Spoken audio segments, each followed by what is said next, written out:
sabe? Newcastle, talvez. Eu, Paulo Andrade. Aí saiu a escalação do Manchester United, o técnico era o Alex Ferguson, que treinou o time por tanto tempo, dos anos 80 até esse século, e transformou o United no maior campeão da Inglaterra. Chegou lá, tinha 7 títulos, saiu com 20.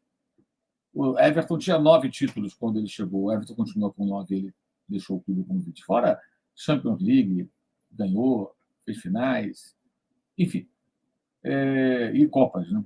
Copa da Liga, Copa da Inglaterra, Mundial de clubes, enfim, colecionou muitas taças, todo mundo sabe disso.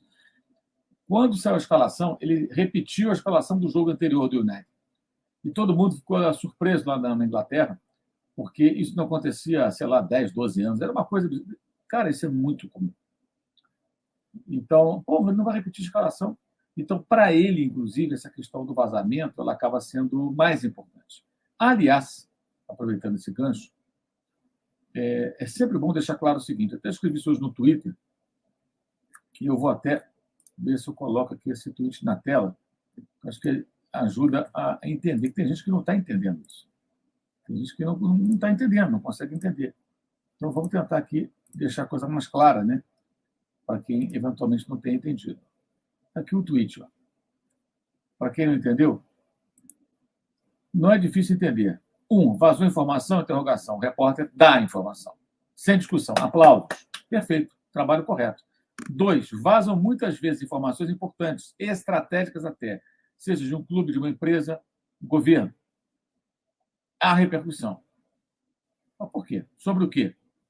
Prejuízos que poderão ter governo, empresa ou clube de futebol, por exemplo, devido à bagunça interna que gera os vazamentos.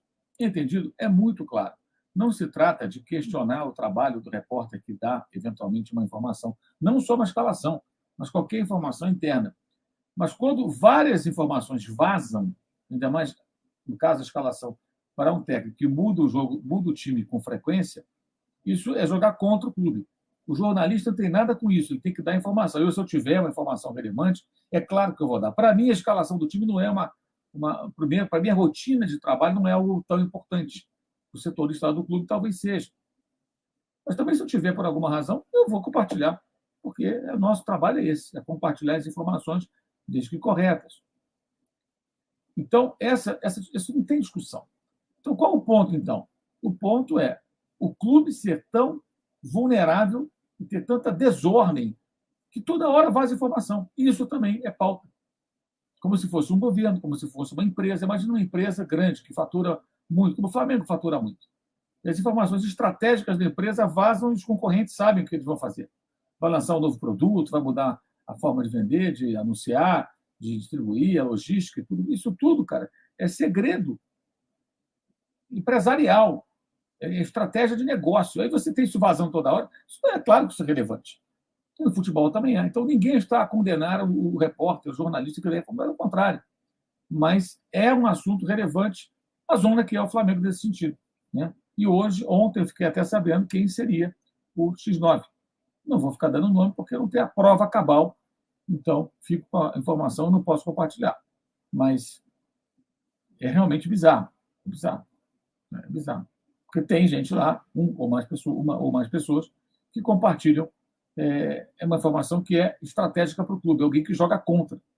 Né? Isso é um símbolo de uma estrutura que tem sérios problemas. Isso também não é novidade, a gente sabe que tem muito problema.